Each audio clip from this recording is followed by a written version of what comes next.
Aku tinggal serumah dengan putriku sendiri, tapi setiap malam, aku menunggu mereka selesai makan, baru aku berani ke dapur. Selamat datang di channel Suara Harapan. Apa kabar semuanya? Semoga selalu sehat dan dalam lindungan Tuhan Yang Maha Esa. Sebelum kita mulai ceritanya, jangan lupa untuk menekan tombol like dan subscribe. Ikuti ceritaku sampai akhir dan komen dari mana tempat sahabat menonton agar tahu sejauh apa kisah kehidupan ini telah sampai. Dinding rumah ini masih dingin ketika aku terbangun, sisa udara malam yang belum sepenuhnya terusir oleh matahari pagi. Aku hafal setiap inci dari bangunan ini. Aku tahu di mana tembok ruang tamu mulai sedikit mengelupas. Aku tahu ubin mana di dapur yang akan berbunyi kret pelan jika diinjak, dan aku ingat betul berapa banyak keringat serta air mata yang kuteteskan untuk membayar setiap batu batanya. Dulu, rumah ini adalah istanaku. Tempat di mana aku membesarkan putri semata wayangku, Tari, dengan segala keterbatasan seorang janda. Namun pagi ini, saat aku melangkah keluar kamar dengan sendi-sendi lutut yang mulai terasa kaku dimakan usia, istana ini terasa seperti penjara yang sunyi. Jam dinding menunjukkan pukul 6 pagi. Naluri keibuanku bekerja otomatis, mengalahkan rasa nyeri di punggung. Aku melangkah ke dapur, menyalakan kompor, dan mulai mengiris bawang. Tari suka nasi goreng dengan sedikit kecap asin, persis seperti yang selalu kubuatkan sebelum dia berangkat sekolah dulu. Harapan kecil itu selalu ada. Mungkin pagi ini berbeda. Mungkin pagi ini, aroma masakan ibunya akan membuat Tari tersenyum dan menyapaku seperti dulu. "Ibu masak apa?" Dulu dia akan bertanya begitu sambil memeluk pinggangku dari belakang. Namun, lamunanku buyar oleh suara langkah kaki yang menuruni tangga. Itu Tari dan suaminya, Bima. Jantungku berdesir pelan, sebuah antisipasi bercampur cemas.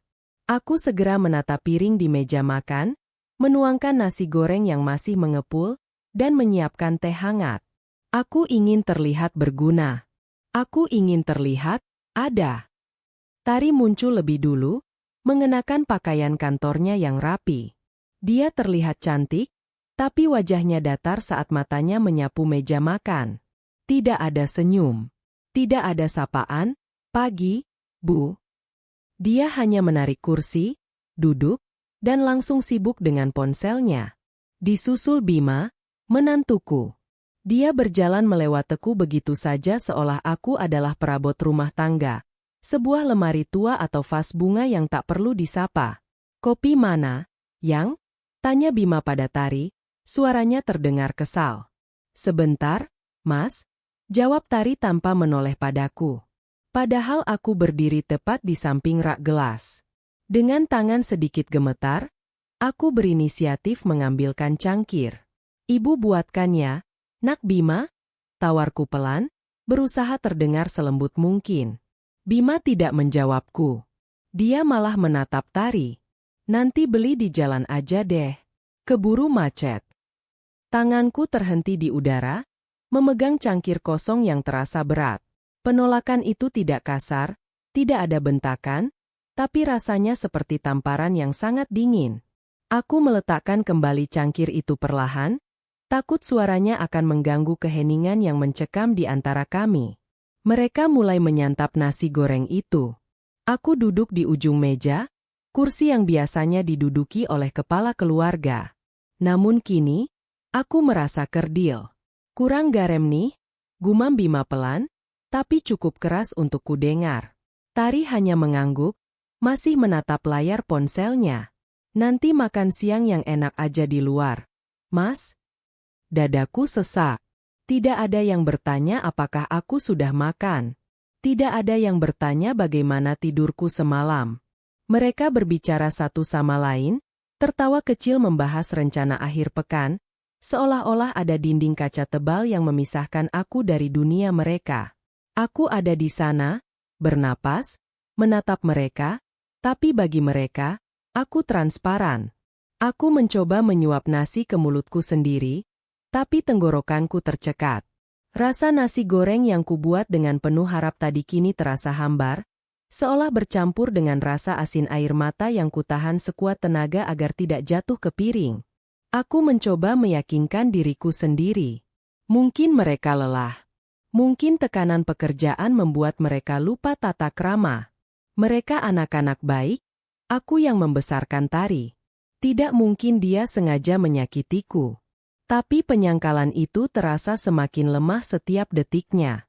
10 menit kemudian, mereka bangkit. Kursi berdecit. Kami berangkat, ucap Tari singkat. Bukan padaku, tapi lebih seperti pengumuman pada ruangan kosong. Bima sudah melangkah duluan ke pintu depan, menyalakan mesin mobil. Tari menyusulnya, memakai sepatu hak tingginya dengan terburu-buru. Aku berdiri di ambang pintu dapur, ingin sekali mengejar mereka, ingin meraih tangan Tari untuk dicium, kebiasaan kami dulu. Atau sekadar melambaikan tangan. Tapi kakiku terasa berat, tertahan oleh rasa malu yang tak terjelaskan. Malu karena harus mengemis perhatian di rumahku sendiri. Suara mesin mobil menderu, lalu menjauh. Hening kembali menyergap rumah besar ini. Aku menatap meja makan yang kini berantakan. Piring kotor bekas mereka makan, sisa nasi yang berhamburan, dan kursi yang tidak dikembalikan ke posisi semula. Tiba-tiba, rasa sepi itu bukan lagi sekadar perasaan, melainkan wujud fisik yang menghimpit dada. Aku berjalan perlahan memunguti piring kotor mereka. Di pantulan kaca jendela, aku melihat bayanganku sendiri. Seorang wanita tua dengan daster lusuh, memegang piring sisa makan anak dan menantunya, di dalam rumah yang sertifikatnya masih tertulis namaku dengan tinta emas. Ironi itu menusuk tajam. Aku tinggal serumah dengan anakku, darah dagingku sendiri, tapi rasanya aku tak lebih dari tamu tak diundang yang kehadirannya hanya ditoleransi, bukan diinginkan. Dan pagi ini, seperti pagi-pagi sebelumnya, aku sarapan dengan lauk kesunyian. Matahari sudah tergelincir sepenuhnya, digantikan oleh lampu-lampu jalan yang mulai menyala di luar pagar. Rutinitas malam di rumah ini selalu sama, sebuah siklus yang perlahan menggerogoti harga diriku. Pukul 7 malam adalah waktu yang paling menyiksa. Bukan karena sunyi, melainkan karena aroma yang menyusup dari ruang depan. Hidungku menangkap bau gurih yang tajam, aroma keju meleleh, bumbu rempah ayam bakar, atau kuah santan makanan restoran mahal. Itu pertanda Bima sudah pulang. Di dapur yang remang-remang, aku baru saja selesai menghangatkan sayur bayam dan menggoreng 2 potong tahu sisa kemarin. Lauk sederhana yang kupikir cukup untuk mengganjal perut tuaku. Namun, ketika aroma lezat dari ruang tamu itu menyerbu masuk, perutku berkeriuk pelan. Bukan sekadar lapar fisik, tapi lapar akan kebersamaan. Dulu, makan malam adalah ritual suci. Aku, mendiang suami, dan Tari akan duduk melingkar. Lauknya mungkin hanya tempe penyet dan sambal terasi, tapi tawanya terdengar sampai ke teras tetangga. Sekarang, aku mendengar suara pintu depan terbuka, disusul suara riang Tari. "Wah, Mas bawa apa? Baunya enak banget," seru Tari. Suaranya terdengar begitu hidup, berbeda jauh dengan nada datar yang ia berikan padaku setiap pagi. "Martabak spesial keju, sama sate padang langganan kita." "Mumpung tadi lewat," jawab Bima. Suara kresek plastik dibuka terdengar nyaring. Aku menunggu di ambang pintu dapur, berdiri kaku di perbatasan antara area servis dan ruang keluarga. Ada setitik harapan bodoh di dadaku, harapan bahwa salah satu dari mereka akan menoleh ke arah dapur dan berteriak, "Bu, sini makan bareng. Mas Bima bawa banyak nih." 1 menit berlalu. 2 menit. Mereka sudah duduk di karpet ruang tengah, menyalakan televisi, dan mulai membuka kotak-kotak makanan itu. Uap panas mengepul dari sate yang disiram kuah kental. Tari tertawa sambil menyuapkan potongan daging besar ke mulut Bima. Mereka terlihat bahagia. Sebuah lukisan keluarga kecil yang sempurna, di mana aku tidak termasuk di dalamnya. Aku melangkah mundur perlahan, kembali ke meja makan dapur yang dingin. Aku duduk menghadap piring berisi nasi putih dan tahu gorengku yang mulai layu. Dari tempatku duduk, aku bisa melihat punggung mereka. Aku bisa mendengar kecap nikmat bibir mereka saat mengunyah. Dagingnya empuk banget ya, Yang? Komentar Tari. Iya, makanya aku beli 2 porsi. Habisin aja, Yang. Kamu kan capek kerja seharian? Sahut Bima penuh perhatian. Mataku memanas. Dulu, ketika Tari masih kecil dan keuangan kami sulit, aku selalu menyisihkan daging ayam bagian paha untuknya, sementara aku hanya memakan ceker atau leher yang penuh tulang. Ibu nggak suka daging, ibu suka tulangnya, lebih gurih. Begitu kebohonganku dulu agar Tari bisa makan enak. Sekarang, Tari makan daging itu dengan lahap, tanpa ingat bahwa ibunya di ruangan sebelah sedang menelan ludah. Waktu berjalan lambat. Aku tidak menyentuh nasiku. Selera makanku hilang, digantikan rasa perih di ulu hati. Aku menunggu mereka selesai. Itu adalah peran baruku, si pembersih sisa. Setengah jam kemudian, Bima bersendawa keras. Ah, kenyang banget, gak kuat lagi. Masih ada sisa nih, Mas. Sayang kalau dibuang, kata Tari. Jantungku berdebar. Apakah sekarang? Taruh aja di meja makan belakang, jawab Bima santai sambil meraih remote TV. Nanti juga dimakan ibu. Orang tua kan gak boleh makan yang berat-berat, sisa segitu paslah. Kalimat itu menghunjam dada lebih sakit daripada makian. Sisa segitu paslah. Seolah-olah lambungku adalah tempat sampah, tempat pembuangan akhir dari apa yang tidak sanggup mereka tampung. Tari bangkit, membawa kotak-kotak makanan yang sudah berantakan itu ke dapur. Dia meletakkannya di meja, tepat di depan piring nasiku. Bu, panggilnya singkat. Tidak menatap mataku. Ini ada sate sama martabak. Kalau mau, makan aja. Setelah itu dia berbalik, kembali ke pelukan suaminya di ruang tengah. Aku menatap nanar kotak di hadapanku. Martabak itu tinggal 3 potong, bagian pinggir yang gosong dan keras, tanpa isi keju yang melimpah seperti bagian tengahnya. Sate padangnya tersisa kuah yang sudah mulai membeku dan beberapa potong kecil daging yang tertinggal ditusuknya. Mungkin bagian yang alot yang dilepehkan atau tak sengaja tertinggal. Harga diriku berteriak untuk membuang makanan itu ke tempat sampah. Aku ingin berteriak bahwa aku bisa beli makanan sendiri. Uang pensiunan suaminya memang tidak banyak, tapi cukup untuk membeli harga diri. Namun, perutku perih. Dan entah kenapa, rasa rindu pada Tari membuat tanganku gemetar meraih tusuk sate bekas gigitan anakku itu. Dengan tangan gemetar, aku mengambil sisa martabak yang dingin itu. Aku menggigitnya. Keras, dingin, hambar. Tapi aku tetap mengunyahnya.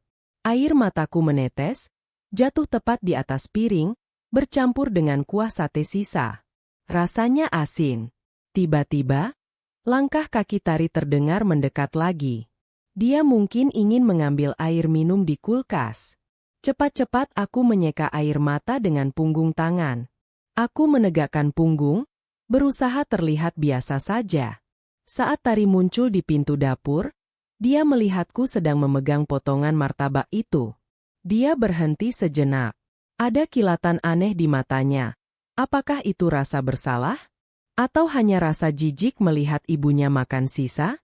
Enak, Bu? Tanyanya datar. Aku memaksakan senyum. Senyum paling palsu yang pernah kubuat seumur hidupku. Aku menelan kunyahan yang terasa seperti pasir di tenggorokan. Enak, Nak? Jawabku. Suaraku sedikit parau. Ibu sebenarnya masih kenyang kok. Tadi siang makan banyak. Ini cuma icip sedikit. Sayang kalau dibuang. Aku berbohong. Demi Tuhan, aku lapar sekali. Aku ingin dia tahu aku lapar. Tapi melihat wajah datarnya, aku sadar, belas kasihan tidak bisa diminta. Jika aku mengeluh, aku hanya akan terlihat menyedihkan dan membebani. Tari mengangguk pelan, seolah lega mendengar jawabanku. Jawaban itu membebaskan dia dari rasa bersalah. Ya sudah. Nanti piringnya jangan lupa dicuci ya, Bu. Biar nggak didatangi semut. Dia mengambil botol air dari kulkas dan pergi lagi. Tinggallah aku sendiri lagi. Di depan, mewahnya makanan sisa yang kini terasa seperti racun. Malam itu, aku belajar satu hal pahit. Di rumah ini, statusku lebih rendah daripada tamu. Aku adalah bayangan yang bertugas menghabiskan sisa, agar hidup mereka tetap bersih dan sempurna. Aku meletakkan kembali sisa makanan itu. Selera makanku benar-benar mati. Malam itu, aku tidur dengan perut kosong yang berpilin nyeri, namun rasa sakit di dada jauh lebih menyiksa hingga membuatku lupa pada rasa lapar. Kehilangan yang paling menyakitkan bukanlah kematian. Kematian itu pasti, sebuah takdir Tuhan yang bisa diterima dengan ikhlas seiring waktu. Namun, kehilangan seorang anak yang masih hidup, yang bernapas di depan matamu tapi jiwanya telah pergi entah kemana, adalah neraka dunia yang tak berujung. Itulah yang kurasakan pada Tari. Perubahan itu tidak terjadi dalam semalam. Itu terjadi perlahan, seperti tetesan air yang melubangi batu. Awalnya hanya nada bicaranya yang meninggi. Lalu tatapan matanya yang mulai enggan bertemu denganku.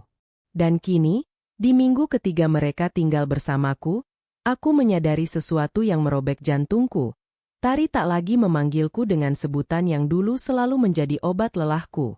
Dulu, setiap kali dia pulang sekolah atau pulang kerja, suaranya akan melengking manja. "Ibu, Tari pulang." Atau, "Bu, lihat deh aku beli apa." Kata, "Ibu," dari bibirnya adalah melodi paling indah. Tapi sekarang, kata itu seolah lenyap dari kamusnya. Pagi itu hari Minggu. Seharusnya menjadi hari libur yang tenang. Aku sedang berada di halaman samping, merawat satu-satunya hiburan yang tersisa bagiku, kebun kecil peninggalan almarhum suamiku. Ada beberapa pot anggrek bulan yang sedang mekar dan deretan tanaman suplir yang hijau segar. Menyiram mereka adalah caraku berbicara dengan kenangan masa lalu, saat rumah ini masih hangat. Tiba-tiba, suara pintu geser terbuka kasar. "Tuh kan, Mas. Aku bilang juga apa? Lembab banget di sini." Suara Tari terdengar tajam. Aku menoleh, selang air masih di tanganku. Tari dan Bima berdiri di teras samping. Bima berkacak pinggang, menatap deretan pot bungaku dengan tatapan jijik, seolah melihat tumpukan sampah. "Ini nih sumber nyamuknya," kata Bima sambil menendang pelan salah satu pot tanah liat berisi lidah buaya. Pot itu terguling, tanahnya berhamburan mengotori lantai keramik. "Mas," seruku kaget, refleks mematikan keran air dan buru-buru mendekat untuk memungut pot itu. "Kenapa ditendang? Ini kan ibu yang tanam." Bima tidak meminta maaf. Dia bahkan tidak memandangku. Dia hanya menoleh pada Tari. "Yang, kalau mau bikin garasi tambahan buat mobil baruku nanti, area ini harus dibongkar. Sempit kalau masih ada pot-pot ginian. Lagian kotor, bikin dinding berlumut." Aku ternganga. Membongkar kebun ini? Ini adalah tempat favorit mendiang bapaknya Tari. Aku menatap putriku, mencari pembelaan. "Tari, kamu ingat kan? Ini bapak yang bikin kolam kecilnya. Ini bapak yang beli bibit anggreknya. Masa mau dibongkar?" Aku menunggu. Menunggu Tari yang dulu, Tari yang menangis saat ayahnya meninggal, Tari yang berjanji akan merawat rumah ini. Namun, Tari yang berdiri di hadapanku hanya menghela napas panjang, sebuah helaan napas penuh kejengkelan yang tidak disembunyikan. "Bapak kan udah nggak ada?" jawab Tari dingin. Matanya menatapku, tapi kosong. Tidak ada kehangatan. "Kita yang hidup di sini sekarang. Mobil Mas Bima itu mahal, Bu. Nggak mungkin diparkir di luar pagar. Nanti baret. Prioritas dong. Tapi kan masih ada halaman depan." Suaraku melemah. "Halaman depan sempit," potong Tari dengan nada tinggi. Sentakan itu membuatku tersentak mundur selangkah. Dia tidak memanggilku, "Ibu." Dia tidak menggunakan nada lembut. Dia berbicara padaku seolah aku adalah bawahan yang bebal, seorang tukang kebun tua yang tidak tahu diri. "Pokoknya minggu depan tukang datang. Semua ini diratain. Di semen. Titik. Tari memutuskannya begitu saja. Tanpa diskusi. Tanpa permisi. Tari. Mataku mulai berair. Ibu cuma minta sisakan sedikit. Aduh, drama lagi deh. Potong Bima sambil memutar bola matanya. Lalu berjalan masuk ke dalam rumah. Urusin tuh, Yang. Pusing aku dengar ngeluh terus. Tinggallah aku dan Tari berdua. Harapan terakhirku. Aku menatap wajah anakku, mencoba meraih tangannya yang tergantung di sisi tubuhnya. Tangan yang dulu mungil yang selalu kugenggam saat menyeberang jalan. Nak, bisikku parau. Kenapa kamu jadi begini? Ibu salah apa? Tari menepis tanganku. Bukan tepisan keras, tapi gerakan menghindar yang tegas. Dia mundur selangkah, menciptakan jarak fisik yang menegaskan jurang emosional di antara kami. Gak usah lebay kenapa sih? Desisnya. Wajahnya merah padam, bukan karena malu, tapi karena marah. Mas Bima itu suami aku. Dia kepala keluarga sekarang. Ibu harusnya ngerti posisi. Jangan egois mikirin kenangan masa lalu terus. Kami butuh ruang. Ibu cuma numpang, maksudku, ibu kan tinggal sama kami, harusnya ngikutin aturan kami. Kalimat itu menggantung di udara. Ibu cuma numpang. Rumah ini, yang kubangun dengan menggadaikan SKPNS-ku, yang kucicil selama 15 tahun dengan memotong uang belanja, kini disebutnya sebagai tempat di mana aku hanya numpang. Aku capek, mau istirahat, tutup Tari, lalu berbalik badan. Punggungnya menjauh. Punggung yang dulu sering kugendong. Aku menunggu dia berbalik, menunggu dia sadar ucapannya kelewatan. Tapi pintu geser itu ditutup keras dari dalam. Brak, aku berdiri mematung di tengah kebun yang akan segera dimusnahkan. Matahari bersinar terik, tapi aku menggigil kedinginan. Hari itu aku menyadari, putri kecilku sudah mati. Sosok yang kini menguasai rumahku, yang memakai wajah putriku, adalah orang asing yang tega menguliti hatiku demi senyum suaminya. Dia tak lagi memanggilku, ibu, dengan rasa hormat. Baginya, aku hanyalah beban masa lalu yang menghalangi masa depannya yang sempurna. Aku memungut pot lidah buaya yang pecah itu, memeluk tanahnya yang basah. Dan untuk pertama kalinya sejak suamiku meninggal, aku menangis meraung tanpa suara, menahan jeritan yang tertahan di kerongkongan. Mereka bukan hanya ingin mengambil rumahku. Mereka ingin menghapus jejakku. Hujan deras mengguyur atap rumah sejak sore, seolah langit ikut merasakan mendung yang menggelayut di dalam hatiku. Udara malam itu terasa jauh lebih dingin dari biasanya. Awalnya, kukira aku hanya kedinginan karena faktor usia, tapi saat tengah malam tiba, tubuhku mulai memberikan sinyal bahaya. Tulang-tulangku terasa linu, seakan dipukuli benda tumpul. Kepalaku berdenyut hebat setiap kali aku mencoba membuka mata. Tenggorokanku kering dan perih, rasanya seperti menelan pecahan kaca setiap kali aku mencoba menelan ludah. Aku demam tinggi.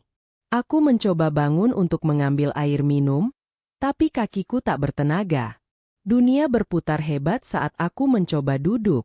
Akhirnya, aku kembali terhempas ke bantal yang apek. Sarung bantal yang sudah seminggu belum diganti karena mesin cuci kini dikuasai pakaian Tari dan Bima yang menumpuk. Tari. Panggilku lirih. Suaraku hilang, tertelan gemuruh hujan. Aku menunggu pagi. Berharap saat matahari terbit, tenagaku pulih. Atau setidaknya, ada yang menyadari bahwa pintu kamarku belum terbuka padahal biasanya subuh aku sudah sibuk di dapur. Pukul 6 pagi. Cahaya matahari mulai masuk lewat celah gorden. Aku masih terbaring, menggigil di balik selimut tipis. Keringat dingin membasahi dasterku. Di luar, aku mendengar aktivitas dimulai. Suara langkah kaki Bima yang berat. Suara pintu kamar mandi dibanting. Loh, kok sepi? Belum ada sarapan? Suara Bima terdengar samar-samar, tapi nada kesalnya menembus dinding kamarku. Nggak tahu nih, ibu kesiangan kali. Sahut Tari. Tumben banget. Aku memejamkan mata, menahan rasa pening. Tolong, Nak, tengok ibu sebentar saja. Buka pintunya. 5 menit berlalu. Tidak ada langkah kaki mendekat ke kamarku. Yang terdengar justru suara piring beradu dan bunyi kompor dinyalakan sebentar. Mungkin Tari sedang memasak mie instan atau menggoreng telur seadanya. Ah, elah, masak mie doang. Mana kenyang buat kerja? Gerutu Bima. Ya mau gimana lagi, Mas? Ibu nggak keluar-keluar. Udah makan aja, nanti telat. Air mataku menetes lewat sudut mata, mengalir membasahi telinga. Mereka bahkan tidak mengetuk pintu. Mereka tidak penasaran apakah aku masih bernapas atau tidak di dalam sini. Bagi mereka, ketidakhadiranku di dapur hanyalah gangguan layanan, seperti mesin kopi yang rusak, bukan hilangnya sosok ibu. Aku memaksakan diri. Dengan sisa tenaga terakhir, aku menyeret tubuhku turun dari tempat tidur. Aku harus memberitahu mereka. Aku butuh obat. Aku butuh air hangat. Dengan langkah terseok-seok dan berpegangan pada dinding, aku membuka pintu kamar. Wajahku pasti pucat pasi, rambutku berantakan. Di meja makan, Tari dan Bima sedang menyantap mie instan. Aroma bumbunya membuat perutku yang kosong terasa mual. Saat mereka melihatku, reaksi pertama mereka bukan panik, bukan khawatir, melainkan terkejut dengan ekspresi yang sulit kuterima, ekspresi terganggu. Ya ampun, ibu kenapa? Tanya Tari, tapi dia tidak beranjak dari kursinya. Dia hanya berhenti menyuap, garpu masih menggantung di udara.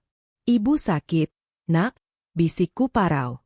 Kepala ibu pusing sekali, badan panas. Bima melirik jam tangannya, lalu menatapku sekilas. Masuk angin kali, Bu. Makanya jangan suka keluyuran di kebun belakang kalau sore-sore. Tidak ada nada simpati. Hanya teguran. Tari, tolong belikan obat penurun panas ya. Sama bubur ayam di depan. Ibu nggak kuat masak.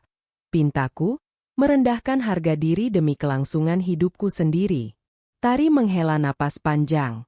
Dia meletakkan garpunya dengan kasar. Duh, Bu, aku udah telat banget nih. Ada meeting pagi jam 8. Mas Bima juga harus ke proyek. Sebentar saja, Nak.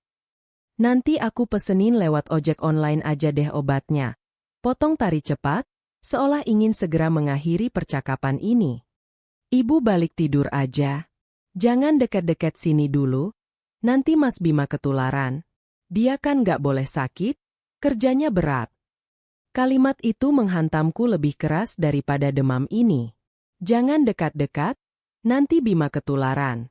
Menantunya adalah raja yang harus dijaga steril, sementara aku adalah sumber penyakit yang harus diisolasi. Aku mengangguk lemah, terlalu sakit hati untuk membantah. Aku berbalik, menyeret langkah kembali ke kamar gelapku. Pintu kamarnya ditutup ya, Bu. Biar virusnya nggak nyebar, seru Bima dari meja makan. Pintu kututup, dan duniaku kembali gelap. Jam demi jam berlalu.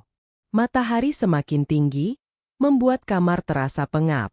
Tapi aku tetap menggigil. Aku menunggu obat yang dijanjikan Tari. Aku menunggu bubur yang katanya akan dipesan. Pukul 10 pagi. Tidak ada kurir datang. Pukul 12 siang. Perutku melilit perih, asam lambungku naik. Tenggorokanku kering kerontang. Aku meraih ponsel jadulku di samping tempat tidur. Layarnya buram di mataku yang berair. Aku mencoba menelepon Tari. Nomor yang Anda tuju sedang sibuk. Aku mencoba menelepon lagi. Direject. Tak lama, sebuah pesan masuk. Bu, aku lagi sibuk banget. Nanti ya. Obatnya lupa dipesen tadi. Nanti sore sekalian aku pulang aku bawain. Lupa. Nyawa ibunya, rasa sakit ibunya, dilupakan karena tumpukan kertas di kantor. Pikiranku melayang ke masa lalu. 20 tahun yang lalu. Saat itu Tari terkena demam berdarah. Hujan deras seperti tadi malam. Aku tidak punya kendaraan. Aku menggendong Tari yang berusia 7 tahun, berlari menembus hujan ke puskesmas sejauh 2 kilometer. Aku tidak tidur 3 hari 3 malam, mengompres dahinya setiap 10 menit, menyuapinya bubur saring, bahkan aku rela tidak makan demi membelikan dia jus jambu biji dan obat paten. Aku memberikan seluruh napasku agar dia bisa bernapas lega. Dan kini, saat aku terbaring tak berdaya, dia bahkan lupa memencet tombol pemesanan obat di ponsel pintarnya yang canggih itu. Sore harinya, mereka pulang. Aku mendengar suara mobil. Harapanku kembali muncul. Mungkin sekarang mereka akan masuk membawa bubur hangat dan obat, lalu memijat kakiku sambil meminta maaf. Aku mendengar suara Tari di ruang tengah. Capek banget gila hari ini. Pesan makan apa? Yang? Pizza aja kali ya? Sahut Bima. Boleh. Yang ekstra CC ya. Hening sejenak. Lalu Tari bersuara lagi. Iya. Obat ibu. Ah, nanti ajalah. Ibu udah tidur kali. Nggak enak ganggu? Jawab Bima enteng. Besok pagi aja kalau masih panas baru kita beli. Iya juga sih. Lagian orang tua kan biasa pegel-pegel dikit. Paling juga manja, cari perhatian karena kemarin aku marahin soal kebun. Manja, cari perhatian. Di dalam kamar, air mataku tumpah membasahi bantal yang sudah lembab oleh keringat. Rasa lapar di perutku hilang seketika, digantikan oleh rasa mual yang hebat karena kenyataan pahit ini. Mereka sedang tertawa di ruang tengah, menunggu pizza datang. Sementara di kamar berjarak 5 langkah dari mereka, ibunya sedang bertarung melawan demam tinggi, kelaparan, dan dehidrasi, sendirian dalam gelap. Malam itu, di antara gigil demam yang semakin menjadi-jadi, sesuatu dalam diriku patah. Bukan tulangku, melainkan hatiku.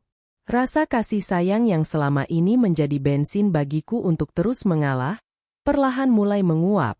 Aku menatap langit-langit kamar yang gelap. Ya Tuhan, batinku dalam hati. Jika Engkau memberiku kesembuhan besok pagi, aku bersumpah, aku tidak akan lagi menjadi ibu yang bodoh. Aku tidak akan lagi mengemis cinta dari mereka yang bahkan tidak sudi memberiku segelas air.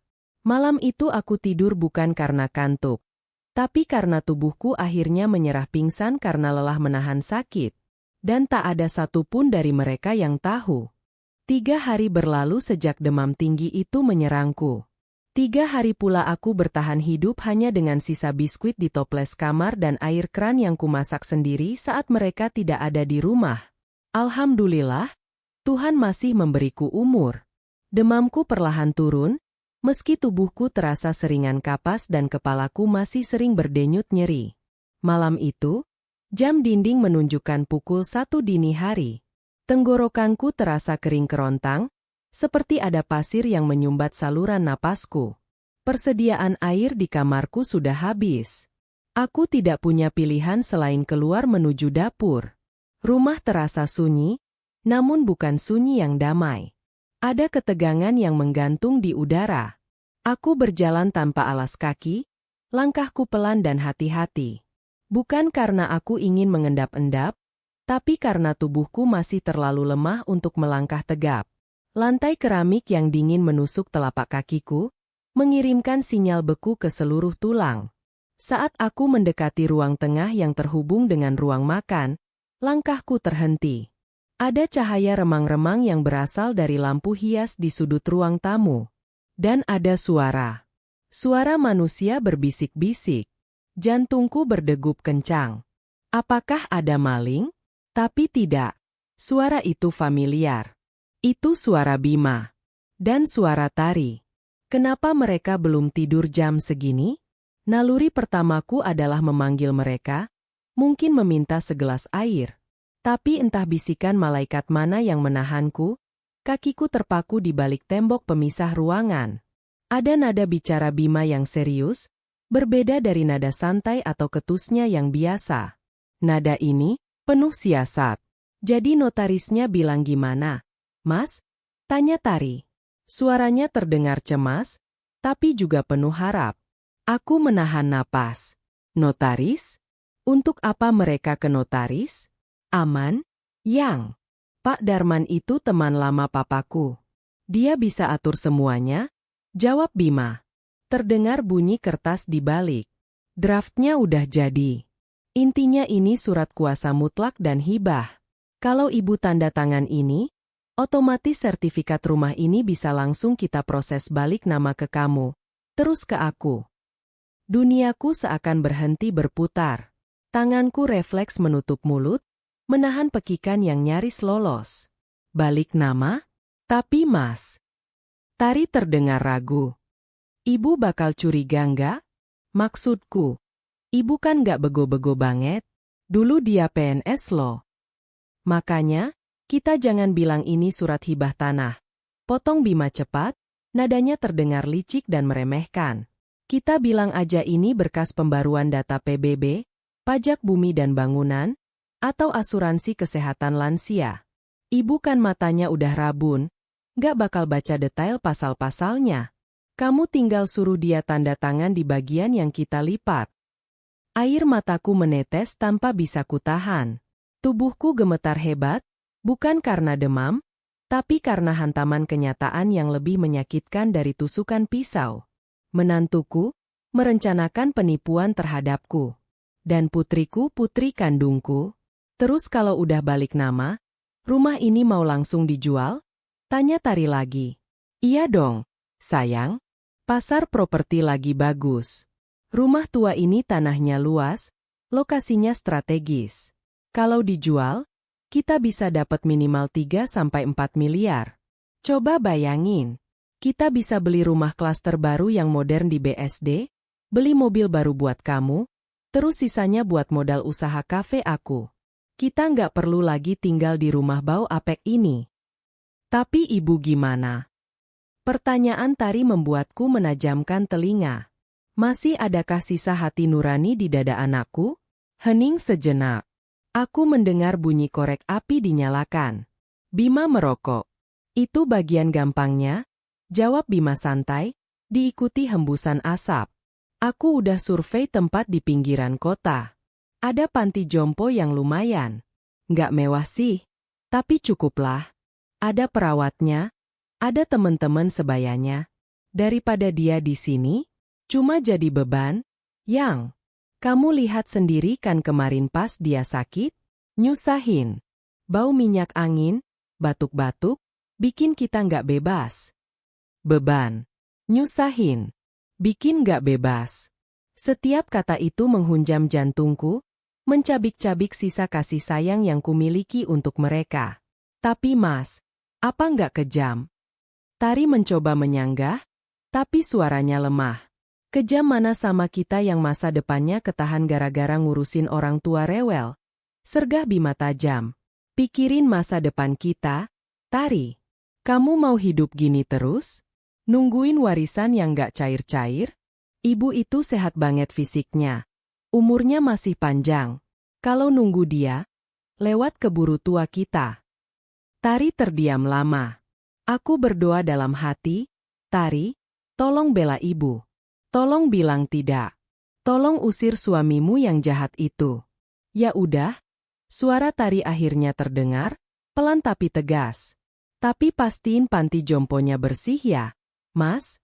Aku nggak mau dengar tetangga ngegosip kalau kita buang ibu. Brak. Bukan suara pintu, tapi suara hatiku yang hancur berkeping-keping. Tari tidak peduli nasibku. Dia hanya peduli gosip tetangga. Dia setuju. Putri kecilku yang dulu kusuapi, yang dulu kujaga dari gigitan nyamuk, kini setuju membuangku demi rumah klaster dan mobil baru. Aku merosot perlahan ke lantai, bersandar pada dinding dingin di balik kegelapan. Kakiku lemas tak bertulang. Rasa haus yang tadi menyiksaku hilang seketika, berganti dengan rasa mual yang hebat. Aku ingin melabrak mereka sekarang juga. Aku ingin berteriak, memaki, mengusir mereka dari rumahku. Tapi, pikiranku yang jernih perlahan kembali. Jika aku melabrak mereka sekarang, apa yang terjadi? Mereka akan menyangkal. Atau lebih buruk, Bima akan memaksaku dengan kekerasan. Aku tua, lemah, dan sendirian. Mereka muda dan kuat. Jika mereka nekat, mereka bisa melakukan apa saja. Tidak. Marah sekarang adalah tindakan bodoh. Di tengah kegelapan itu, saat air mataku mengering di pipi, sesuatu yang lain mulai tumbuh di dadaku. Bukan lagi kesedihan. Bukan lagi rasa mengiba. Tapi sebuah tekad yang dingin dan keras seperti baja. Mereka mengira aku, PNS tua yang bego. Mereka mengira aku, rabun dan tidak teliti. Mereka mengira aku, beban yang lemah. Baiklah. Aku akan membiarkan mereka tetap berpikir begitu. Aku akan menjadi ibu tua yang pikun dan tak berdaya di mata mereka. Aku akan membiarkan mereka merasa menang. Aku menarik napas panjang, menguatkan kaki-kakiku yang gemetar. Dengan sisa tenaga yang ada, aku bangkit. Aku tidak jadi mengambil air minum. Aku berbalik, melangkah kembali ke kamarku dengan sangat hati-hati, memastikan tidak ada suara gesekan sedikit pun. Sesampainya di kamar, aku mengunci pintu pelan-pelan. Aku duduk di tepi tempat tidur, menatap sertifikat rumah asli yang tersimpan rapi di dalam lemari besiku, benda yang selama ini mereka cari kuncinya. Kunci lemari itu ada di dalam jahitan bantal tidurku. Tempat yang tidak akan pernah terpikirkan oleh mereka. Kalian ingin bermain api? Bisikku pada kegelapan kamar. Suaraku tidak lagi parau. Maka ibu akan siapkan bensinnya. Malam itu, aku tidak tidur lagi. Mataku nyalang menatap langit-langit. Rencana mereka rapi, tapi mereka melupakan satu variabel penting. Seorang ibu akan melakukan apa saja demi anaknya, tapi seorang ibu yang dikhianati akan memberi pelajaran yang tak akan pernah dilupakan anaknya seumur hidup. Besok, aku tidak akan lagi menjadi korban. Besok, permainan yang sebenarnya baru akan dimulai. Matahari pagi menembus celah ventilasi kamar, membawa janji hari baru yang cerah. Namun bagiku, cahaya itu hanyalah lampu sorot untuk panggung sandiwara yang akan segera dimulai. Aku bangun lebih pagi dari biasanya. Bukan untuk memasak, tapi untuk berlatih. Di depan cermin lemari yang retak di sudut bawahnya, aku menatap wajah tuaku sendiri. Aku melatih senyumku, senyum seorang ibu yang lemah, sakit-sakitan, dan mudah dibodohi. Aku melatih tatapan mataku agar terlihat sayu dan rabun, menghilangkan kilat ketajaman yang semalam sempat menyala karena dendam. Kau bisa, Nani? Bisikku pada bayangan di cermin. Jadilah wanita tua yang mereka inginkan. Pukul 7 pagi. Terdengar ketukan di pintu. Halus sekali. Sangat berbeda dengan gedoran atau teriakan tak sabar yang biasa kudengar beberapa minggu terakhir. Ibu? Ibu sudah bangun? Suara Tari terdengar lembut. Terlalu lembut. Manis, tapi rasanya seperti gula biang, pemanis buatan yang meninggalkan rasa pahit di tenggorokan. Aku mengatur napasku, lalu menjawab dengan suara yang sengaja kibuat bergetar. Masuk, nak, pintunya tidak dikunci. Pintu terbuka. Tari masuk membawa nampan. Di belakangnya, Bima mengekor dengan senyum lebar yang dipaksakan hingga matanya menyipit. Pemandangan ini sungguh menggelikan sekaligus menjijikkan. Di atas nampan itu ada mangkuk bubur ayam yang uapnya masih mengepul, segelas teh hangat, dan, ini yang paling ironis, sebuah vas kecil berisi bunga melati yang dipetik dari halaman depan. Selamat pagi, Ibu sayang, sapa Bima dengan nada riang yang dibuat-buat. Gimana tidurnya semalam? Masih pusing. Dia mendekat, membantu aku duduk bersandar di kepala ranjang. Tangannya menyentuh bahuku. Kulitku meremang, ingin sekali rasanya menepis tangan kotor itu. Tangan yang semalam memegang rokok sambil merencanakan pembuanganku ke panti jompo. Tapi aku membiarkannya. Aku justru membiarkan tubuhku terkulai lemas di tangannya, seolah aku benar-benar tak berdaya. Masih sedikit pusing, Nak Bima, jawabku pelan. Tulang ibu rasanya remuk semua. Waduh, Kasihan banget ibu, kata Bima sambil menggeleng-gelengkan kepala penuh keprihatinan palsu.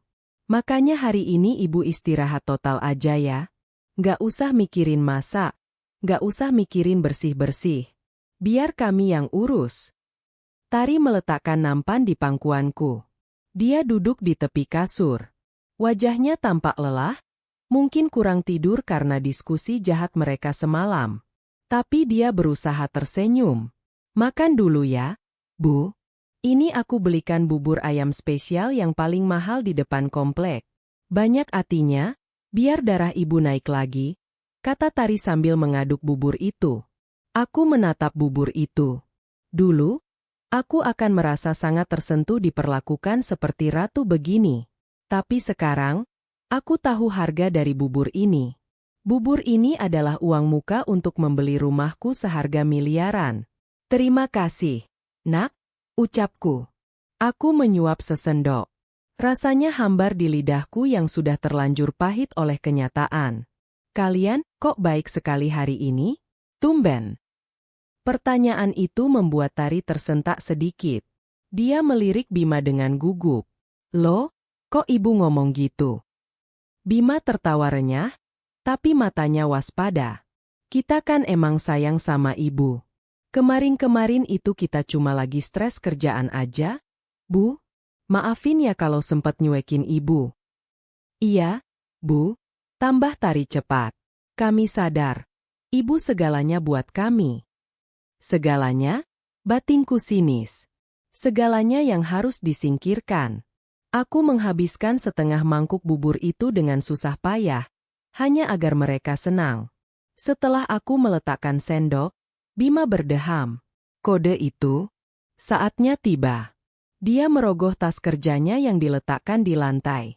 Mengeluarkan sebuah map berwarna biru. Jantungku berdegup kencang, tapi wajahku tetap datar. Oh iya, Bu. Mumpung ibu lagi santai di tempat tidur. Bima memulai, suaranya berubah menjadi nada, bisnis, yang sok akrab. Ini ada titipan dari Pak RT. Katanya ada pembaruan data buat PBB sama asuransi kesehatan lansia dari pemerintah. Asuransi? Tanyaku, pura-pura bingung. Bukannya ibu sudah punya BPJS? Iya, ini tambahan, Bu. Subsidi khusus, potong Bima cepat. Dia membuka map itu, menunjukkan lembaran kertas yang penuh dengan tulisan kecil-kecil yang rapat. Biar nanti kalau ibu sakit kayak gini lagi, perawatannya bisa VIP. Gratis tis-tis. Dia menyodorkan sebuah pena hitam padaku. Ibu tinggal tanda tangan di sini aja. Di bagian yang ada materainya ini, Bima menunjuk bagian bawah kertas. Jarinya yang besar sengaja menutupi bagian judul dokumen di atasnya. Aku menyipitkan mata, berpura-pura rabun. Padahal mataku masih cukup awas untuk melihat sekilas kata, kuasa mutlak, dan peralihan hak yang tersembunyi di antara paragraf hukum yang rumit itu. Banyak sekali tulisannya. Bima, ibu bacain dulu ya. Pintaku sambil mencoba memegang kertas itu. Tari terlihat panik. Aduh, Bu. Itu bahasa hukum, ribet. Intinya sama kayak yang Mas Bima bilang tadi. Ibu percayakan sama Tari? Sama Mas Bima. Senjata pamungkas, manipulasi emosi. Percaya. Aku menatap mata anakku. Di sana, aku melihat ketakutan. Dia takut aku membaca. Dia takut kedoknya terbongkar. Betapa rendahnya dia jatuh. Aku menghela napas panjang, lalu mengambil pena itu dengan tangan yang kibuat gemetar hebat. Ujung pena menari-nari di udara, tidak stabil. Ibu percaya. Kataku lirih. Bima tersenyum lebar, wajahnya penuh kemenangan. Dia sudah membayangkan sertifikat itu berpindah tangan. Dia mendekatkan kertas itu ke arahku. Aku menempelkan mata pena ke kertas. Namun, tiba-tiba aku menjatuhkan pena itu. Klontang. Aduh, keluhku sambil memegangi kepalaku. Aduh, pusing sekali. Bu, ibu kenapa? Bima tampak kaget, senyumnya hilang seketika. Kepala ibu muter. Nak, mata ibu berkunang-kunang, erangku sambil memijat pelipis. Tangan ibu lemas sekali, gak kuat pegang pulpen. Gemetar terus dari tadi. Aku merebahkan diri kembali ke bantal, memejamkan mata rapat-rapat. Bima, Tari, ibu gak kuat baca atau nulis sekarang. Nanti tulisannya jelek, malah gak sah, kataku dengan suara lemah. Tapi Bu, ini harus disetor hari ini ke kelurahan. Desak Bima, nadanya mulai terdengar tidak sabar. Kekejamannya mulai bocor sedikit. Mas. Tari menyentuh lengan Bima, memperingatkan agar tidak terlalu memaksa. Tinggalin saja mapnya di sini, kataku tanpa membuka mata. Nanti siang kalau ibu sudah minum obat dan agak enakan, ibu tanda tangan. Nanti kalian pulang kerja tinggal ambil. Sudah beres. Hening. Aku bisa merasakan ketegangan di antara mereka. Bima pasti sedang menimbang-nimbang risiko meninggalkan dokumen penting itu bersamaku. Aman kok. Tambahku lagi, memberikan jaminan palsu. Ibu taruh di meja samping kasur ini. Nggak akan kemana-mana. Ibu kan nggak bisa jalan jauh-jauh. Lama sekali mereka diam. Aku menahan napas. Akhirnya, Bima menghela napas kasar. Ya sudah. Tapi janji ya, Bu. Nanti sore pas kami pulang, harus sudah ditanda tangan. Soalnya orang kelurahannya nungguin. Iya, Nak. Janji, jawabku. Ayo, Yang. Kita telat, ajak Bima pada Tari. Mereka pun beranjak keluar. Tari sempat menoleh sekali lagi ke arahku, mungkin rasa bersalahnya muncul lagi, tapi dia memilih mengabaikannya dan menutup pintu kamar. Suara langkah kaki mereka menjauh. Suara mesin mobil menyala, lalu menghilang di kejauhan. Begitu rumah hening, mataku terbuka lebar. Tidak ada lagi tatapan sayu. Tidak ada lagi tangan yang gemetar. Aku bangun dengan sigap, meski kepalaku masih sedikit pusing. Aku menyambar map biru yang tergeletak di meja nakas. Kubuka lebar-lebar dan kubaca dengan teliti. Benar dugaanku. Surat kuasa menjual. Surat pernyataan hibah tanah dan bangunan. Di halaman terakhir, sudah tertulis nama Bima sebagai penerima kuasa. Dan di sana, tertera jelas klausul bahwa pemberi kuasa, aku, tidak berhak menuntut apapun setelah tanda tangan dibubuhkan. Mereka benar-benar ingin merampokku di siang bolong. Tanganku mengepal erat hingga meremas ujung kertas itu. Amarah yang dingin merambat naik ke kepalaku. Tapi kali ini, aku tidak menangis. Air mataku sudah habis semalam. Aku mengambil ponsel jadulku. Aku memotret setiap lembar dokumen itu. Gambarnya mungkin tidak terlalu tajam, tapi cukup jelas untuk dibaca. Lalu, aku melakukan sesuatu yang lebih penting. Aku berjalan menuju lemari tua di sudut ruangan. Di laci paling bawah, di bawah tumpukan kain batik lama, aku mengambil sebuah map biru lain yang warnanya sangat mirip dengan map milik Bima. Map bekas arsip pensiunku dulu. Isinya hanya kertas-kertas fotokopi SK pensiun yang tidak berharga. Aku menukar isinya. Dokumen asli Bima ku simpan rapat di bawah kasur, diselipkan di dalam sarung bantal cadangan. Sementara di dalam map biru yang ada di meja nakas, aku masukkan tumpukan kertas sampah yang sudah kutandatangani asal-asalan di bagian bawahnya, persis di posisi yang Bima minta. Jika mereka mengeceknya sekilas dalam kegelapan atau terburu-buru, mereka tidak akan sadar. Dan aku tahu sifat menantuku, dia ceroboh jika sudah merasa menang. Kau ingin tanda tangan, Bima? Gumamku sambil meletakkan map palsu itu kembali di meja, tepat di posisi semula. Aku berikan tanda tangan. Tapi bukan untuk memberikan rumahku, melainkan untuk memberikan tiket kehancuranmu.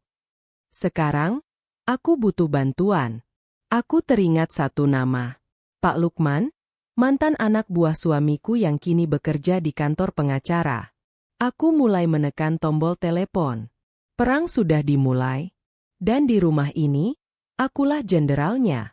Setelah menutup telepon dengan Pak Lukman, adrenalin membanjiri tubuhku, memberangus rasa sakit dan demam yang sejak kemarin mendera.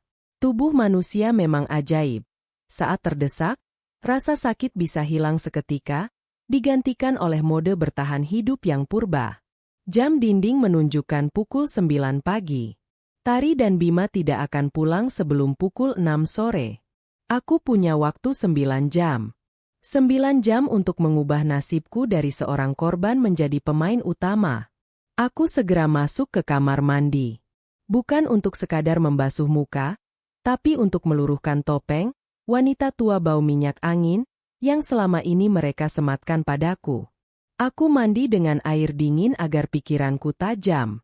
Aku mengenakan pakaian terbaikku yang tersisa di lemari, sebuah setelan batik sutra berwarna coklat tua yang dulu sering kupakai saat rapat dinas.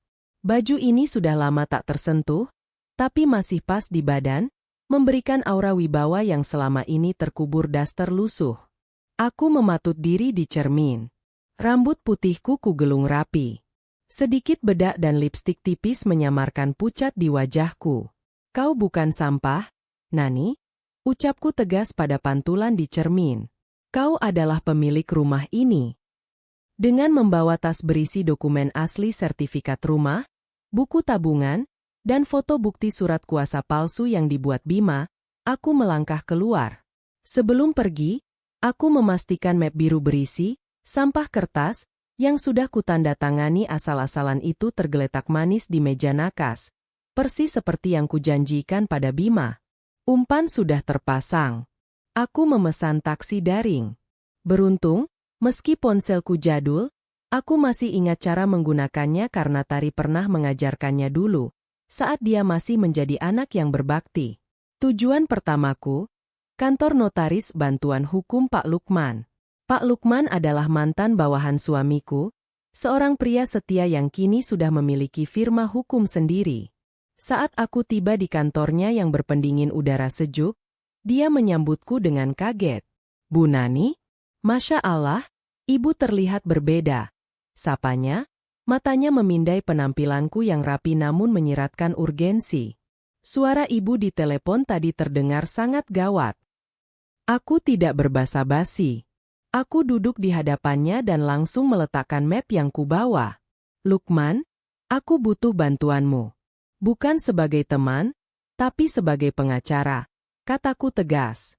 Anak dan menantuku berencana menjual rumahku dan membuangku ke panti jompo. Mereka memalsukan dokumen hibah. Mata Pak Lukman membelalak. Dia segera memeriksa foto-foto dokumen yang kutunjukkan di ponsel, serta membandingkannya dengan sertifikat asli yang kubawa. Wajahnya yang ramah berubah menjadi keras dan merah padam karena marah. Ini kriminal, Bu, geram Lukman sambil membanting pelan pulpennya. Surat kuasa mutlak untuk menjual aset tanah seperti ini sudah dilarang oleh peraturan pertanahan terbaru untuk mencegah mafia tanah. Ditambah lagi, ada unsur penipuan karena mereka menyamarkannya sebagai berkas asuransi. Kalau ibu mau, kita bisa laporkan Bima ke polisi sekarang juga. Bukti ini cukup untuk memenjarakannya. Jantungku berdesir mendengar kata, penjara. Bayangan Tari menangis di balik jeruji besi sempat membuatku goyah. Bagaimanapun, dia anakku. Jangan polisi dulu, Lukman, jawabku pelan. Aku ingin memberi mereka pelajaran, bukan menghancurkan masa depan anakku. Setidaknya belum saatnya.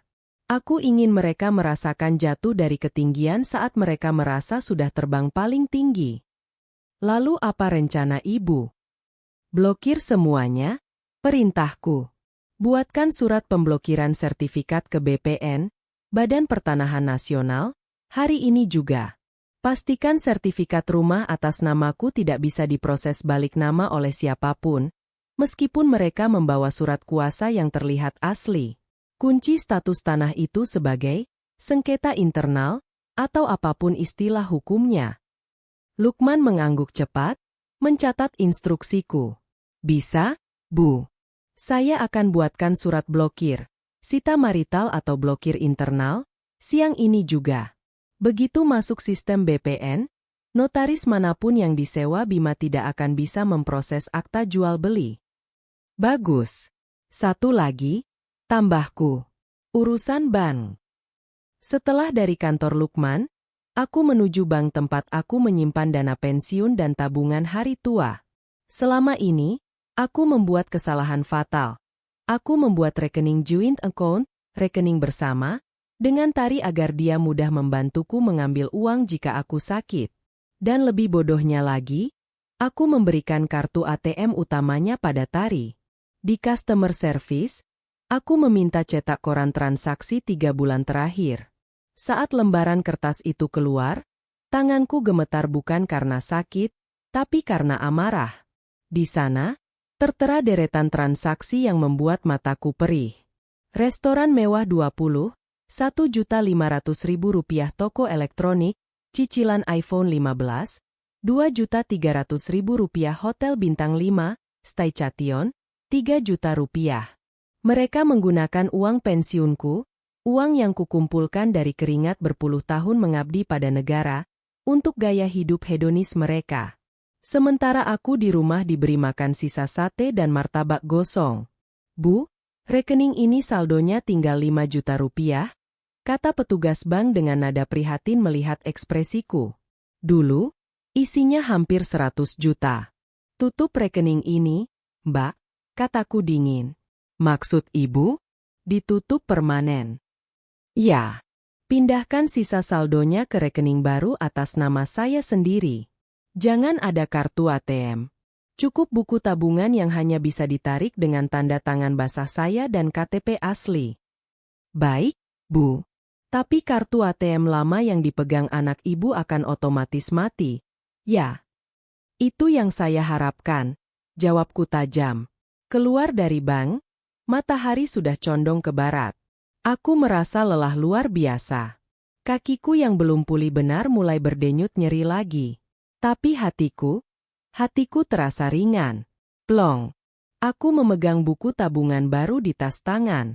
Aku juga memegang surat tanda terima dari BPN bahwa permohonan blokir sertifikat sudah diajukan oleh Pak Lukman. Pondasi rencana mereka sudah kuruntuhkan tanpa mereka sadari. Pukul 4 sore, aku sampai di rumah. Aku bergegas masuk, memastikan tidak ada tetangga yang melihatku berpakaian rapi. Di dalam kamar, aku segera berganti pakaian kembali ke daster lusuh yang bau apek. Aku menghapus riasan wajah, mengacak-acak sedikit rambutku agar terlihat seperti orang sakit yang baru bangun tidur. Aku meletakkan kembali map biru berisi dokumen, sampah, di meja nakas. Pancingan utama. Lalu aku berbaring, menarik selimut sebatas dada. Napasku terengah-engah. Akting ini melelahkan, tapi aku harus bertahan beberapa jam lagi. Pukul 6 sore lewat sedikit, aku mendengar suara mobil Bima masuk ke carport. Mereka pulang. Assalamualaikum, Ibu, seru Tari dari depan pintu. Nadanya terdengar ceria, terlalu ceria. Jelas dia sedang menantikan kabar baik berupa tanda tangan itu. Bima langsung menyeruak masuk ke kamarku tanpa mengetuk. Matanya liar mencari map biru di meja nakas. Gimana, Bu? Udah ditanda tangan? Tanyanya tak sabar. Aku membuka mata perlahan, memasang wajah lemas terbaikku. Sudah? Nak? Ada di meja. Maaf kalau coretannya jelek, tangan ibu gemetar sekali. Bima menyambar map itu secepat kilat. Dia membukanya sekilas, melihat ada tanda tangan di bagian bawah, tanpa membaca isinya karena lampu kamar sengaja kumatikan agar remang-remang. Lalu tersenyum lebar penuh kemenangan. Mantap! Makasih ya, Bu.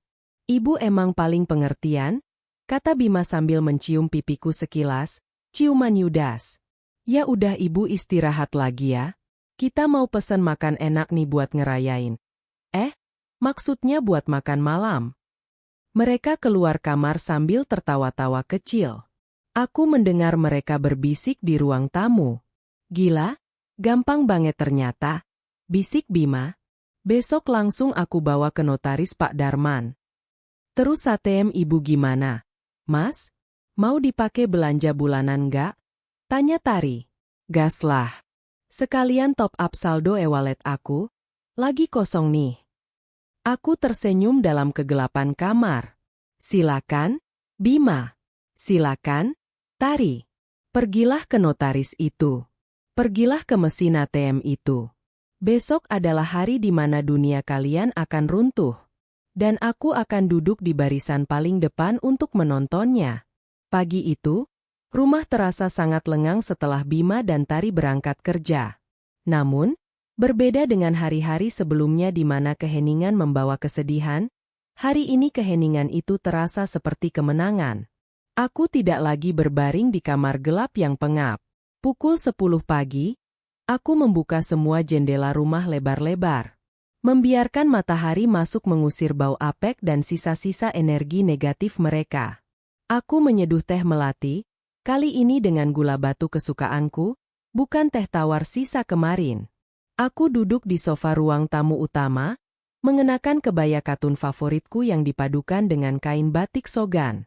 Aku terlihat segar, waras, dan berdaya. Di atas meja, ponsel tuaku bergetar. Sebuah pesan masuk dari Pak Lukman.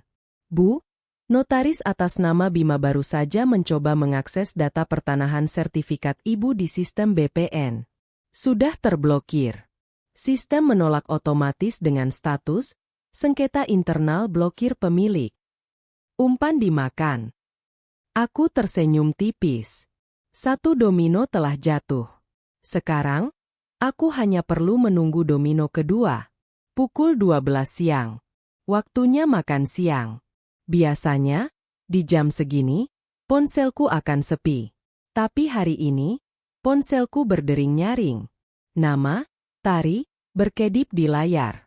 Aku membiarkannya berdering 3 kali sebelum mengangkatnya dengan tenang. Halo? Sapaku datar. Ibu. Ibu ngapain sih? Suara Tari melengking di ujung sana, terdengar panik dan marah. Di latar belakang, aku mendengar suara riuh kasir supermarket atau mungkin restoran. Aku lagi di kasir mau bayar belanjaan bulanan sama iPhone baru Mas Bima. Kartu ATM ibu ditolak, tulisannya, card retained, terus kartunya ketelen mesin. Aku menyeruput tehku pelan. Oh, ya. Ibu kok santai banget sih? Aku malu banget, Bu. Antrean di belakang panjang. Orang-orang ngeliatin aku kayak pencuri. Ini pasti salah PIN atau ibu belum lapor banknya? Kenapa kartunya diblokir? Bukan salah PIN, Tari. Jawabku dingin. Rekeningnya memang ibu tutup tadi pagi. Hening. Suara napas Tari terdengar berat di seberang sana. Apa? Ditutup?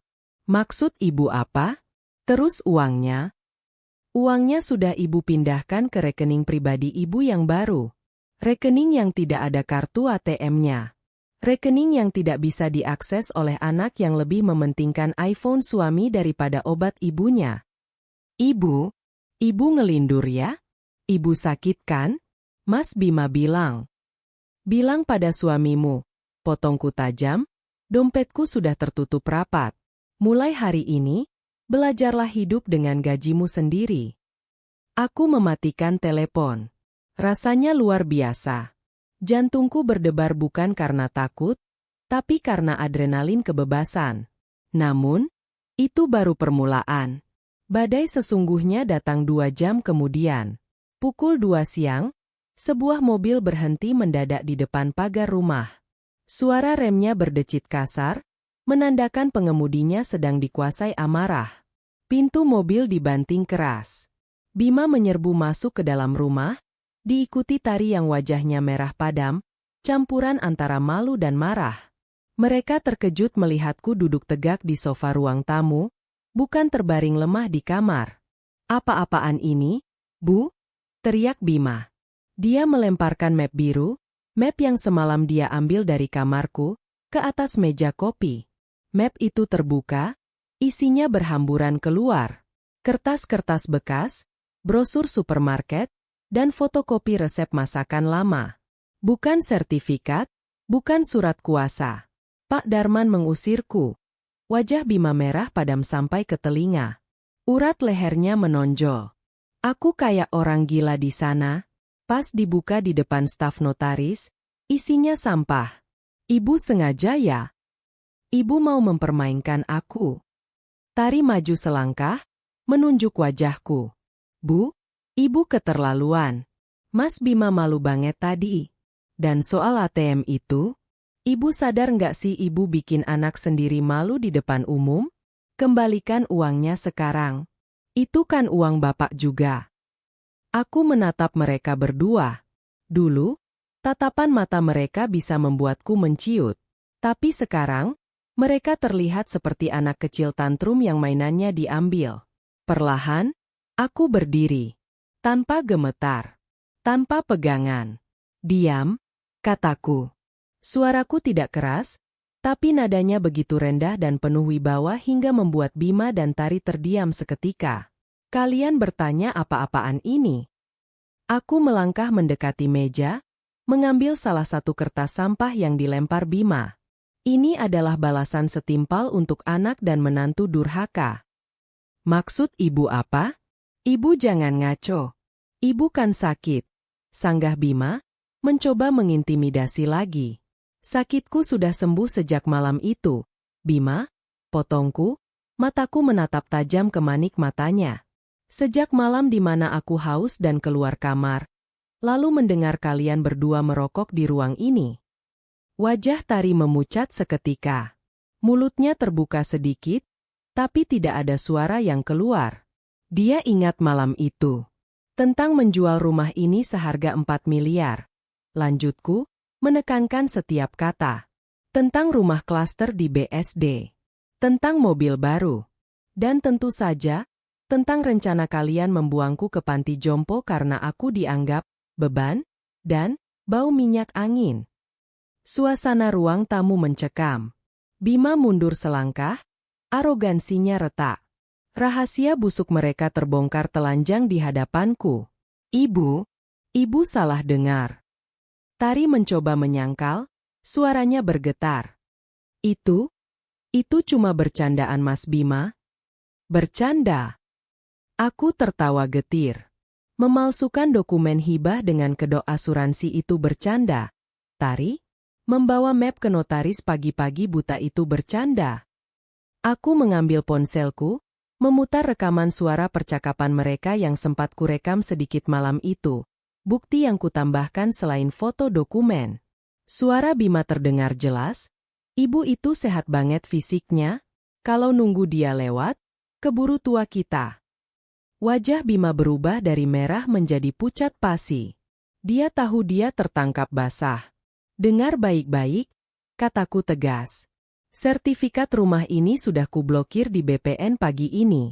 Kalian tidak akan bisa menjualnya, menggadaikannya, atau memindah tangankannya sampai aku mati. Dan rekening tabunganku sudah kosong. Tidak ada lagi sate padang sisa, tidak ada lagi cicilan iPhone, tidak ada lagi gaya hidup mewah dari keringatku. Bu, tapi kami butuh uang itu buat modal usaha. Bima mencoba merendahkan suaranya, memelas, taktik manipulasi terakhirnya. Kalau nggak ada modal, aku bisa bangkrut, Bu. Tari bisa susah. Itu bukan urusanku lagi, jawabku dingin. Saat aku sakit, kalian bilang aku beban. Kalian bilang aku menyusahkan. Nah, sekarang, beban, ini sudah mengangkat dirinya sendiri dari punggung kalian. Selamat, kalian bebas. Tapi kebebasan itu ada harganya. Ibu tega. Tari mulai menangis, tapi bukan tangisan penyesalan, melainkan tangisan kekalahan. Ibu tega lihat anaknya susah. Lebih tega mana sama anak yang mau membuang ibunya ke panti jompo saat ibunya masih punya rumah sendiri? Balasku telak. Pertanyaan itu membungkam Tari. Dia terduduk di sofa, menutupi wajahnya dengan tangan. Bima menatapku dengan tatapan nyalang, penuh kebencian. Oke, kalau ibu mau main kasar, oke. Ini rumah ibu kan? Tapi ingat, kami yang bayar listrik, kami yang bayar air. Kalau ibu pelit sama kami, jangan harap kami mau urus ibu lagi. Aku tersenyum miring. Ancaman kosong. Silakan, tantangku. Kalian pikir aku tidak bisa hidup sendiri? Selama ini juga aku hidup sendiri di tengah keramaian kalian. Aku yang masak, aku yang cuci baju, aku yang membersihkan rumah. Kalianlah yang benalu di sini. Aku berjalan menuju pintu kamar, lalu berbalik menatap mereka untuk terakhir kalinya hari ini. Mulai hari ini, dapur ditutup untuk kalian. Mesin cuci dikunci untuk kalian. Dan jangan harap ada sebutir nasi pun dari beras yang kubeli. Kalian ingin dianggap mandiri dan modern? Silakan urus hidup kalian sendiri di bawah atapku, sampai aku memutuskan langkah selanjutnya. Aku masuk ke kamar dan membanting pintu. Dari balik pintu, aku mendengar suara Tari meraung menyalahkan Bima, dan suara Bima memaki-maki benda-benda di sekitarnya. Suara perpecahan.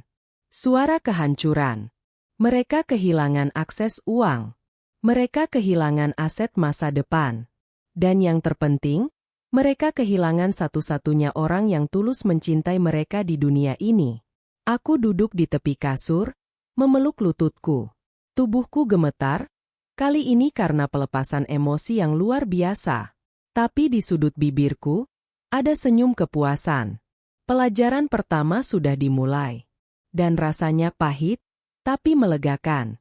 Seminggu setelah, bom, itu kudedakkan di ruang tamu, atmosfer di rumah berubah menjadi neraka yang sunyi. Tidak ada lagi tawa Tari, tidak ada lagi siulan arogan Bima. Yang ada hanya suara piring kotor yang menumpuk di wastafel karena aku berhenti mencucinya.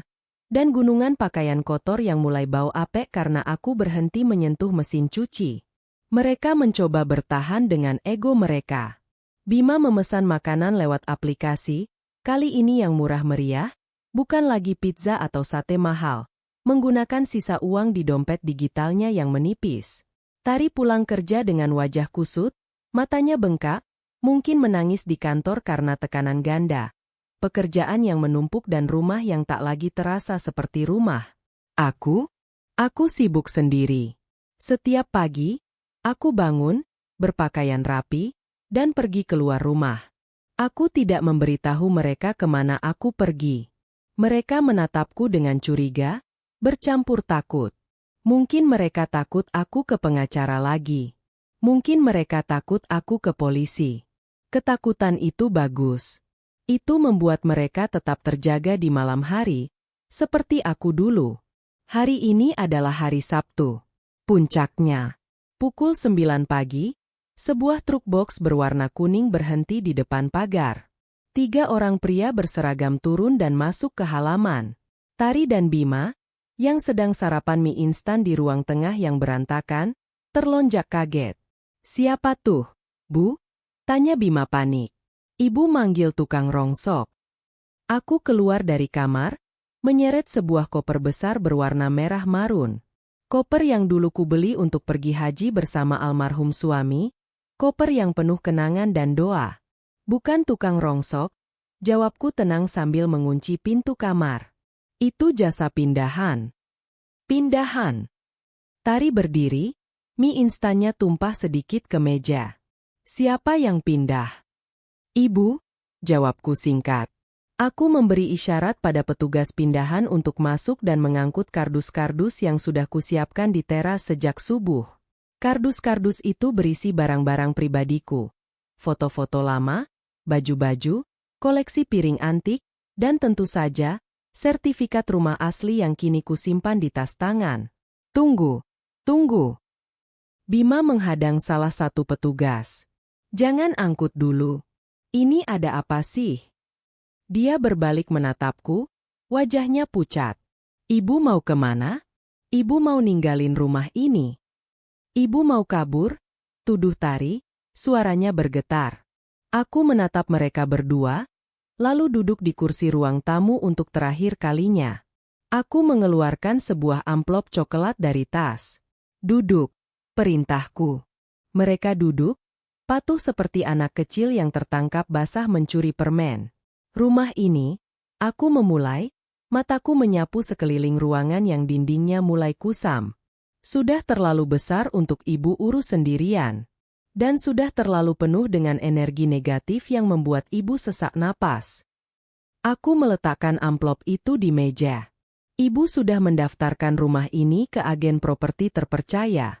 Spanduk, dijual, akan dipasang besok pagi di depan pagar. Mata Tari membelalak horor. Dijual?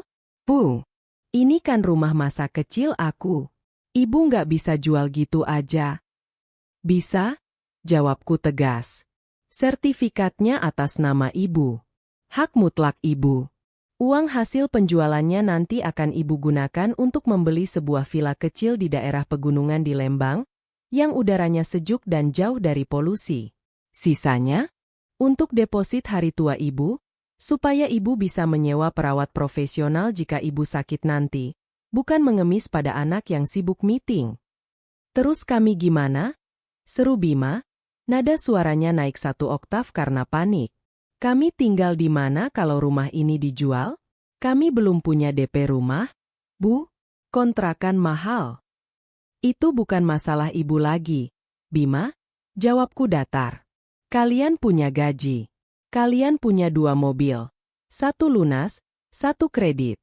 Jualah mobil kredit itu untuk sewa kontrakan. Hiduplah sesuai kemampuan kalian. Tari mulai menangis. Dia bangkit dan bersimpuh di kakiku. Tangan yang dulu menepis tanganku di kebun belakang, kini memeluk lututku erat. Bu, jangan pergi, Bu. Maafin Tari. Tari janji bakal berubah. Tari bakal pecat pembantu kalau perlu. Tari yang urus rumah. Jangan jual rumah ini. Tari nggak mau ngontrak. Tangisan itu terdengar pilu. 10 tahun yang lalu, aku pasti akan luluh. Aku akan memeluknya, menghapus air matanya, dan berkata, iya, Nak. Ibu maafkan. Ibu akan berkorban lagi untukmu. Tapi hari ini, aku melihat tangisan itu dengan mata yang berbeda. Dia menangis bukan karena rindu ibunya. Dia menangis karena kehilangan kenyamanannya. Dia menangis karena takut hidup susah. Aku melepaskan tangan Tari dari lututku perlahan, tapi tegas. Bangun, Tari, kataku. Ibu sudah memaafkanmu. Sungguh, ibu tidak benci. Kalau gitu jangan pergi. Memaafkan bukan berarti melupakan, Nak, lanjutku, menatap matanya dalam-dalam. Dan memaafkan bukan berarti ibu harus kembali menyerahkan leher ibu untuk kalian injak. Ibu pergi bukan karena marah. Ibu pergi karena ibu ingin bahagia di sisa umur ibu. Ibu ingin makan tanpa merasa bersalah. Ibu ingin sakit tanpa merasa jadi beban. Dan satu-satunya cara untuk itu adalah kita berpisah. Aku berdiri, merapikan kebayaku. Petugas pindahan sudah selesai mengangkut barang terakhir. Kalian punya waktu 1 bulan sebelum pembeli baru menempati rumah ini. Gunakan waktu itu untuk mencari tempat tinggal baru. Belajarlah dewasa. Belajarlah bahwa sate Padang itu rasanya lebih enak kalau dibeli dengan uang sendiri dan dimakan bersama ibu yang dihormati. Aku melangkah keluar pintu. Cahaya matahari siang menyambutku, hangat dan terang. Ibu, teriak Tari dari dalam rumah. Ibu tega ninggalin Tari. Aku berhenti sejenak di ambang pagar. Aku tidak menoleh. Justru karena ibu sayang kamu, Tari, gumamku pelan, lebih kepada diriku sendiri. Ibu harus membiarkanmu jatuh agar kamu bisa belajar berdiri. Aku masuk ke dalam taksi yang sudah menunggu di belakang truk. Saat mobil mulai bergerak menjauh, aku melihat dari kaca spion. Bima dan Tari berdiri di teras rumah besar yang sebentar lagi bukan milik mereka, terlihat kecil dan bingung. Air mata menetes satu di pipiku. Air mata terakhir. 3 bulan kemudian. Udara di Lembang pagi ini sangat segar, berbau pinus dan tanah basah. Aku duduk di teras belakang villa kecilku yang asri. Ukurannya hanya 1/4 dari rumah lamaku, tapi rasanya seluas samudra. Di depanku, terhampar kebun sayur kecil yang kutanam sendiri. Sawi hijau tumbuh subur, tomat mulai memerah. Tidak ada Bima yang menendang potku. Tidak ada Tari yang mengeluh soal tanah kotor. Seorang wanita muda berseragam perawat datang membawa nampan. Namanya Suster Rini, perawat homecare yang kusewa paruh waktu untuk mengecek tensi dan menemaniku mengobrol. Pagi, Bu Nani.